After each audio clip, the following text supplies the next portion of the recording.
Heard rumors of speed traps, but there are really some places you could get pulled over more than others. Are some localities partially funded by the fines you're charged when police cite you for doing something wrong?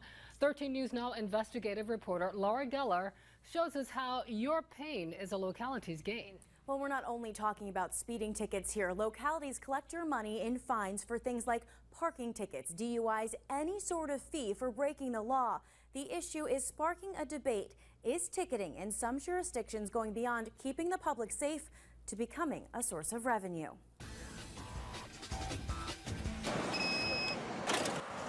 The blue lights flash, the sirens go off.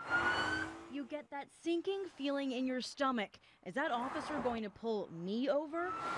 Or you might be familiar with this feeling. You walk back to your car after stopping for a bite to eat, and you see that envelope on your windshield. You know there's a parking ticket inside.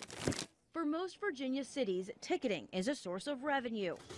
Driver after driver sees it. They say when you see this sign welcoming you to Emporia, you hit the brakes. What's the reputation that you think of driving through Emporia?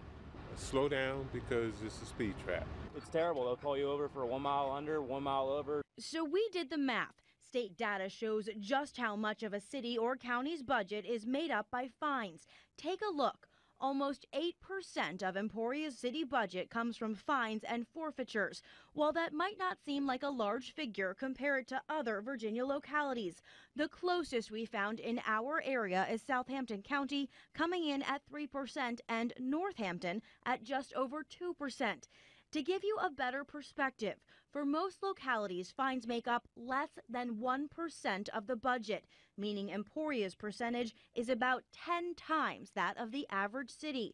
13 News Now took the numbers straight to the man who drafts the budget there, Emporia City Manager Brian Thrower. On average, for most cities, it's less than 1%. Okay. But when we did the math for Emporia, it's almost 8%. Okay. What do you think of that? I think people shouldn't speed and they wouldn't get a ticket. According to Thrower, this is about keeping people safe. But he does admit Emporia police have a specific program targeting speeders. It's called selective enforcement. With selective enforcement, obviously, there's going to be a higher number of tickets issued. Here's how it works. Officers volunteer during their off-duty hours to run radar on Emporia's roads. They can work as much as they want and get paid time and a half. Emporia is budgeting about $220,000 to pay for that selective enforcement overtime. Thrower estimates they'll bring in just over $1 million in court fines. So essentially, for every dollar they pay an officer, they're bringing in $4 to city coffers. Not a good thing. That has the ACLU sounding the alarm. Looking at that number, that causes me some grave concerns. Executive Director Claire Gaston-Yaga explains this selective enforcement amounts to policing for profit. Public safety end should be about keeping us safer, not about making money off of the stops. When you go to fee-for-service for law enforcement, you end up incentivizing the police to do things not to keep us safer, but to make money. And that's not the right incentive. Still, Thrower explains that money is crucial to a small city's operations. Without this revenue, we would most likely have to make significant cuts to public education, public safety, and our main programs that we fund in the budget. If you want to hear our entire interview with the ACLU, we've put it on 13newsnow.com. We've also put up the raw data so you can check out the numbers for yourself. You all have been responding to this story all day long. We've been asking what you think on social media. Mark Staten replies, law enforcement officers have become nothing more.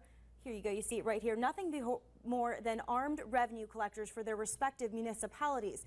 But here, this person says, please keep on pulling over those speeders. They are a danger to us, the locals, and themselves. And then over here, Ken Morris brings up another point.